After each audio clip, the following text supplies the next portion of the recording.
सभी छात्रों का स्वागत है। यहाँ पे देख सकते हैं यहाँ पे त्रैमासिक मूल्यांकन त्रैमासिक परीक्षा का संस्कृत कक्षा 10वीं के सभी आंसर के साथ लेकर के आ चुका हूँ वीडियो। सभी आंसर मिला लेंगे कि आपने कितने अंक अर्जित किया है, कि कितने अंक का सही करके आए हैं। देखिए पहले क्वेश्चन है आपका सही विकल्प सबसे पहले पूछे गए थे, फिर रिक्त स्थान पूछे गए थे, सत्य सत्य यानी कि आमना। यहाँ पे सबसे पहले का आंसर बता देता हूँ मैं आपका, स्त्रीलिंग शब्द रूपम नास्ति, इसका आंसर रहेगा 7 नंबर का ऑप्शन। जिसने आंसर लगाया उसका बिल्कुल सही आंसर हो जाएगा।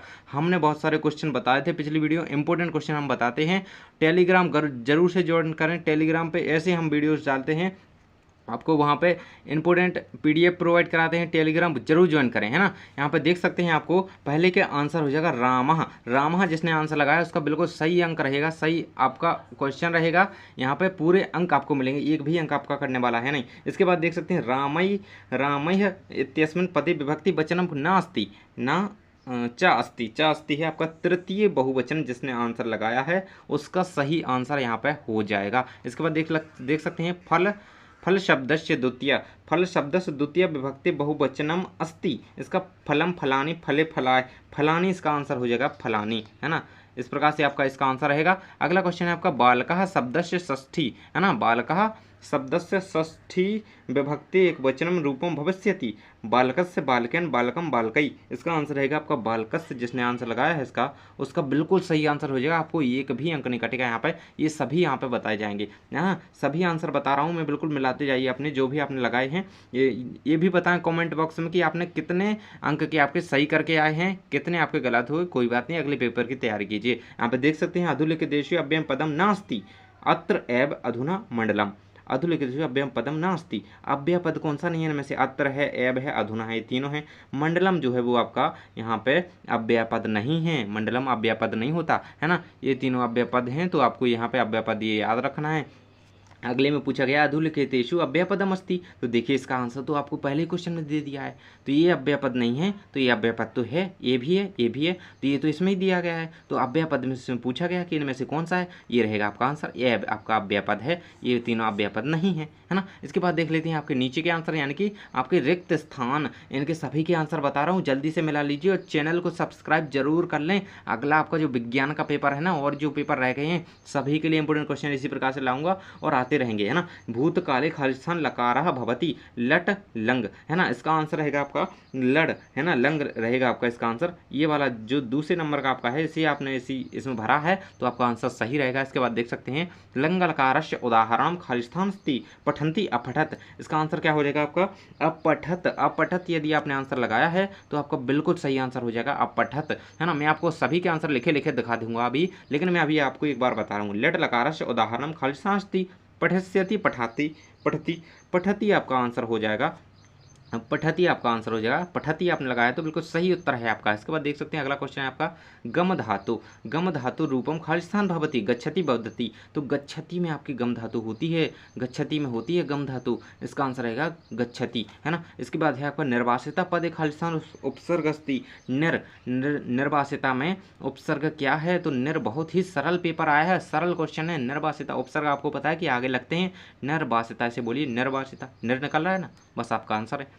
प्र उपसर्गस्य उदाहरण खालिस्थानस्ति, प्र उपसर्ग का उदाहरण कौन सा है, प्रहार प्रकाश, तो आपका जो प्रकाश है ना वो सही उदाहरण रहेगा, क्योंकि प्रहार में यहाँ पे प्र उपसर्ग नहीं होता, प्रकाश में होता है प्र उपसर्ग, यहाँ पे प्रकाश आपका आंसर रहेगा। इसको कंप्लीट करने के बाद हम देख लेते हैं आपके शुद्ध अशुद्ध वाक्याना, यानी कि आम और ना।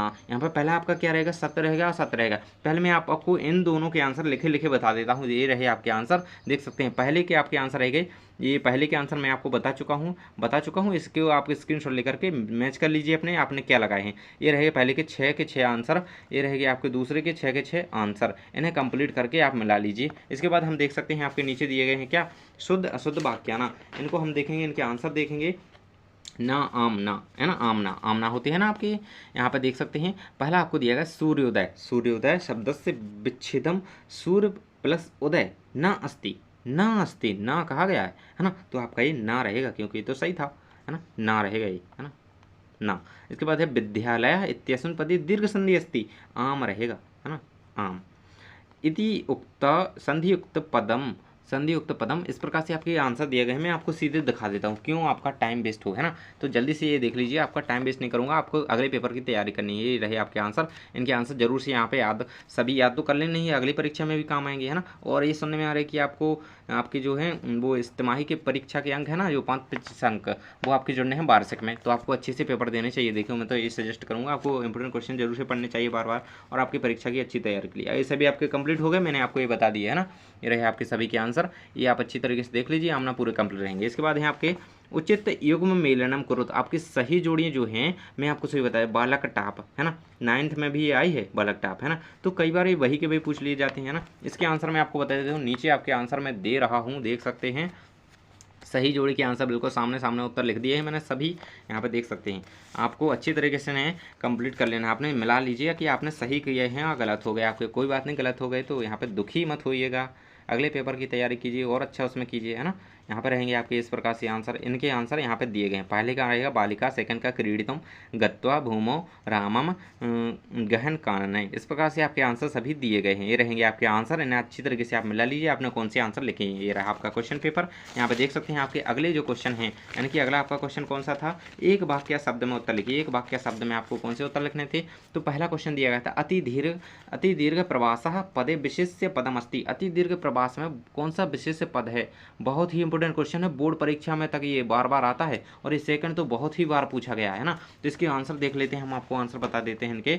अति दीर्घ में प्रवास पदे विशेष्यम, तो इसमें जो है प्रवास जो है वो विशेष पद है। प्रवास इसका आंसर हो जाएगा। जिसने भी प्रवास लगाया है ना, उसका सही उत्तर माना जाएगा। सही उत्तर प्रवास ही है। अगला है जननी तुल्य वत्सला पदे विशेषण पदम अस्ति। तो जननी तुल्य वत्सला में विशेषण पद कौन सा है, जननी या तुल्यवत्सला। तो यहाँ पर तुल्यवत्सला जो है इसमें विशेषण पद है। बनम शब्द से पर्याय शब्दम अस्ति। तो इसके वन के तो कई पर्यायवाची होते हैं, तो आपने कोई भी लिख दिया होगा, सही लिखा है तो बिल्कुल आपका सही माना जाएगा। वन का होता है अरण्य हो गया, जैसे जंगल हो गया, गहन हो गया, बिटप हो गया, है ना। इस प्रकार से कई होते हैं। अरण्य आपका सही लिखा है, अरण्य लिखा है आपने, सही है। बहुत सारे होते हैं, कोई भी आप लिख देंगे चलेगा।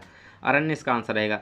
पत्नी शब्द से पर्याय पदम अस्ति। पत्नी शब्द का पर्यायवाची क्या है, भार्या। आपने सुना होगा, रामायण में सुना होगा, संस्कृत भाषा में पत्नी को भार्या भी कहा जाता है। तो पत्नी का पर्यायवाची एक भार्या भी माना जाता है। मूर्ख इति पद से विलोम पदम अस्ति। मूर्ख का विलोम क्या होता है, मूर्ख। मूर्ख का विलोम विद्वान, है ना, होशियार। गधे का विलोम होशियार होता ना, तो मूर्ख का विलोम यहाँ पे होगा विद्वान। संपत्तु शब्द से विलोम पदम अस्ति। संपत्ति का विलोम विपत्तौ, संपत्तु, है ना, विपत्तौ, संपत्तु को विपत्तौ रहेगा। ये रहे आपके सभी के आंसर। यहाँ पे देख सकते हैं, मैंने आपको आंसर लिख दिए हैं, आपको आसानी होगी यहाँ पे समझने में। आपने मिला लीजिए आपके कितने सही हैं और कितने गलत हैं। आप बताएंगे कि आपके जितने भी ऑब्जेक्ट पूछे गए हैं उनमें से आपने कितने सही किए हैं और कितने आपके गलत हुए। कॉमेंट बॉक्स में बताएंगे जल्दी से अभी, है ना। और टेलीग्राम ग्रुप जरूर से ज्वाइन करें। ये रहे आपके सभी क्वेश्चन। और मैंने आपको देखिए ये सारे क्वेश्चन मैंने आपको कंप्लीट करवाए थे। ये वाला क्वेश्चन बताया था मैंने, किमर्थ प्रकृति शरण में क्षति केन, ये तो नहीं बताया था, लेकिन ये बताया था, देखिए ये वाला क्वेश्चन। और सारे क्वेश्चन भी बताए थे। कृषम कम किम करोति शम, बहुत सारे क्वेश्चन मैंने बताए थे, वही वही आए हैं। और मैंने आपको जो निबंध बताया था, साथ में उत्तर भी उसका दिया था कि निबंध का, कि निबंध ये करना है बच्चों, ये आएगा। तो देख लीजिए यहाँ पे वही आया है, सीधा का सीधा लिखा आया है। संस्कृत भाषा महत्व निबंध आया है, वही मैंने बताया था, संस्कृत भाषा का निबंध। तो यहाँ पे कई सारे हम पहले बता देते हैं, आप लोग देख ही नहीं पाते हैं। तो देखने के लिए आपको टेलीग्राम से जुड़ना है। टेलीग्राम पे सबसे पहले अपडेट आता है कि यहाँ पे आपको क्वेश्चन मिलने वाले हैं। तो सबसे पहले टेलीग्राम आपको ज्वाइन करना है। ये रहेंगे आपके कुछ क्वेश्चन। मैंने आपको अवकाश की एप्लीकेशन बताई थी, वो भी आई है, प्रार्थना पत्र, है ना। तो इस प्रकार से आपके सभी क्वेश्चन लगभग पूछे गए हैं, और आपने अच्छी तरीके से पढ़ाई की होगी तो आपका अगला पेपर भी बहुत अच्छा जाएगा, और ये पेपर भी अच्छा गया होगा। तो कंप्लीट रहेंगे आपके इस प्रकार से ये सभी। आप बताइए कॉमेंट बॉक्स में आपने कितने अंक अर्जित किए। Thanks for watching.